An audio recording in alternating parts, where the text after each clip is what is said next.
Hello बच्चों, तो आज की वीडियो में अपने सब अफवाह प्रिंसिपल को पढ़ेंगे, जिसमें हम क्या देखते हैं कि सबसेल जो होता है SPDF, इसमें जो इलेक्ट्रॉन का डिस्ट्रीब्यूशन होता है वो किसके द्वारा होता है, कैसे होता है।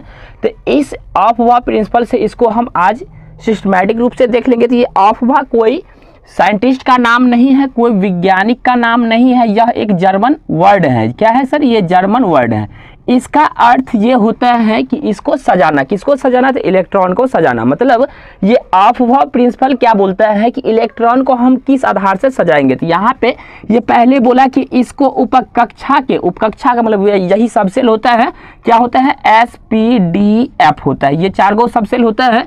इसको ऊर्जा के आधार पर इलेक्ट्रॉन भरा जाएगा। मतलब जिसमें ये इसको किसके आधार पर इलेक्ट्रॉन इसमें भरा जाएगा, ये सब सेल जो है इसमें ऊर्जा के आधार पर भरा जाएगा। उसके बाद बोलते हैं इलेक्ट्रॉन का कम ऊर्जा वाले उपकक्ष का रहना चाहेगा। मतलब इलेक्ट्रॉन जो है किसमें रहना चाहेगा?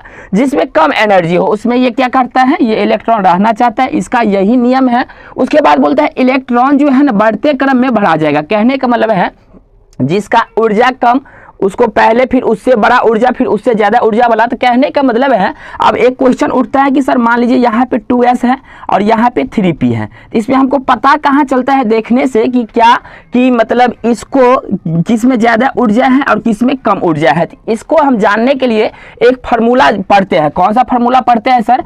N+L formula. N+L रूल को याद रखते हैं तो ये क्या हो जाता है, जिसका N+L ज़्यादा वो उसका ऊर्जा ज़्यादा होता है। तो यहाँ पे N+L निकालने के लिए यहाँ पे हमको N और L को जानना होगा। तो यहाँ पे क्या होता है, L निकालने के लिए क्या करते हैं, S का मान कितना होता है, ये 0 हो जाएगा। ये P सबसेल का 1 हो जाता है, ये 2 हो जाता है, ये 3 हो जाता है। ये L क्या है?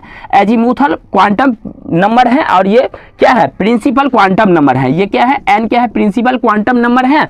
और L क्या है? तो एजीमुथल क्वांटम नंबर है। यहाँ पे अगर हम बात करें तो ये हो गया 2 क्या है? N है। और यहाँ पे देख लीजिए एजीमुथल क्वांटम नंबर मतलब L, S का कितना होता है? L का मान 0 होता है। तो इसको हम 0 ऐड किए तो ये हो गया 2। और यहाँ पे क्या हो जाएगा? यहाँ पे हो जाएगा सर, यहाँ पे अगर हम बात करें तो यहाँ पे 3, ये N का वैल्यू है प्लस L का वैल्यू कितना हो जाएगा? P का कितना होता है सर? P का 1 होता है। तो यहाँ पे 1 किया तो यहाँ पे कितना हो जाएगा? 4। यहाँ पे 2 और 4 में कौन बड़ा? तो 4 बड़ा। तो मतलब 4 में ज़्यादा एनर्जी है, तो मतलब कम एनर्जी वाला में पहले इसमें भरा जाएगा।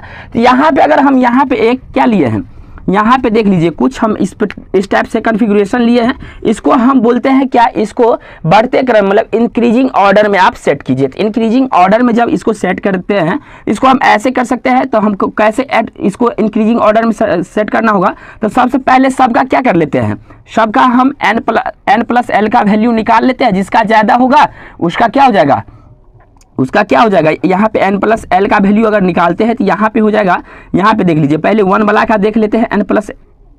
N+L का वैल्यू 1 वाला का देख लेते हैं। तो यहाँ पे देख लीजिए कितना हो जाएगा सर? यहाँ पे देख लीजिए 1 S का कितना वैल्यू होता है? 0 होता है। तो 1 और 1 को 0 थे 1 हो जाएगा 2। और S का वैल्यू कितना होता है? S का वैल्यू 0 ही होता है। तो 0 बराबर 2 हो जाएगा। फिर 2P का है, तब सर P में कितना हो जाएगा? तो P में देख लीजिए P का वैल्यू कितना होता है सर? 1 होता है। तो यहाँ पे 3 हो जाएगा। यहाँ पे देख लीजिए 3S, तो 3 प्लस S का वैल्यू कितना होता है? 0 होता है। तो कितना हो जाएगा? यहाँ पे हो जाएगा 3 हो जाएगा। उसके बाद यहाँ पे देख लीजिए 3 और P का वैल्यू L में कितना होता है? P का वैल्यू 1 होता है। तो यहाँ पे 1 करते हैं तो कितना हो जाएगा सर? 4 हो जाएगा।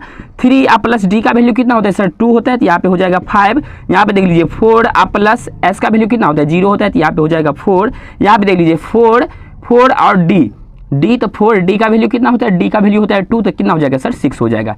चलिए अब इसको हम अरेंज करते हैं। इसको जैसे ही अरेंज करते हैं तो यहाँ पे देख लीजिए, यहाँ पे हम क्या करेंगे तो यहाँ पे देख लीजिए इसको हम पहले किसको लिखते हैं? 1S को। इसका वैल्यू कितना है? 1 है। तो 1S हो जाएगा। उसके बाद क्या हो जाएगा? 2S हो जाएगा। कितना हो जाएगा सर? 2S हो जाएगा। क्या हो जाएगा? 2S हो जाएगा। इंक्रीजिंग ऑर्डर में लिखना है ना। इससे बड़ा कौन हो जाएगा? 2S वाला। यहाँ इसका वैल्यू ज़्यादा है ना, N+1 की वैल्यू, तो यहाँ पे क्या हो जाएगा? 2 हो जाएगा।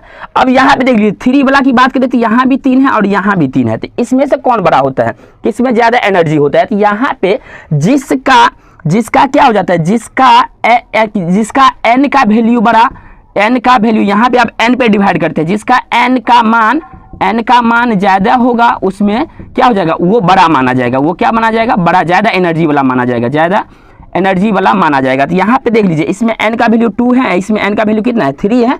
तो इसका मतलब है कि ये क्या हो जाएगा? ये बड़ा हो जाएगा। तो पहले इसको लिखना होगा तो क्या लिखेंगे? 2P लिखेंगे सर।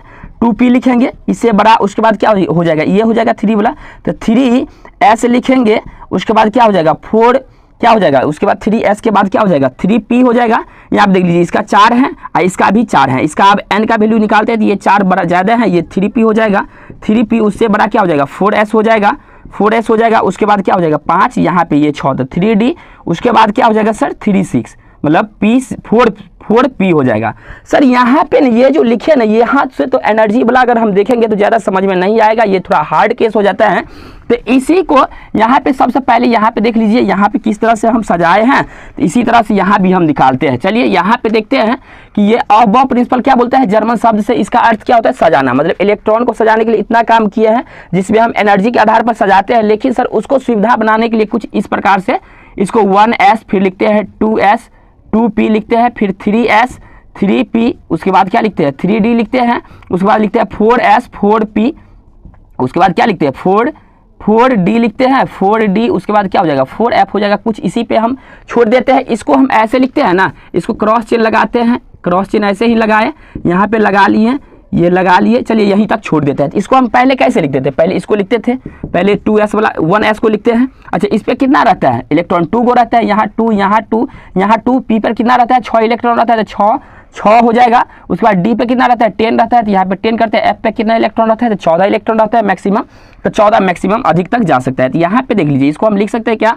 कन्फिगुरेशन के आधार पर 1s2 लिख सकते हैं। उसके बाद कहाँ जाना होगा 2s2 पर जाना होगा, तो 2s2 पर जाना होगा। उसके बाद कहाँ जाना होगा सर, यहाँ अब आगे कुछ नहीं मिला तो यहाँ पे आना होगा 2p6 पर, तो 2p6, उसके बाद 2p6 के बाद 3s2 पर आना होगा, 3s2 के बाद कितना होगा 3, इसके बाद यहाँ आना होगा 3p6, 3p6 के बाद कितना होगा 4s2 हो जाएगा। अगर आगे की बात करें तो उसके बाद हो जाएगा 3d 10 हो जाएगा, उसके बाद 4, इस प्रकार से यही होगा। इसी को यहाँ पे देखिए ना, पहले s वाला है, 1s वाला है, उसके बाद क्या हो जाएगा 2s वाला है, उसके बाद क्या है 2p वाला है, उसके बाद क्या है 3s वाला है, उसके बाद क्या है 3p वाला है, मतलब 4s वाला है। मतलब इसको अरेंज, इसी एनर्जी को सुविधा करने के लिए, मतलब इसको हम पढ़ते हैं, इसी को क्या बोलते हैं अफबाउ का प्रिंसिपल बोलते हैं। बस इतना ही था इसमें। तो मैं उम्मीद करता हूं कि ये वीडियो आपको बहुत ज़्यादा पसंद आया होगा, और वीडियो पसंद आया तो वीडियो को लाइक करें, चैनल को सब्सक्राइब करें। फिर मिलते हैं ऐसे ही नई टॉपिक के साथ अगले वीडियो में, तब तक के लिए धन्यवाद।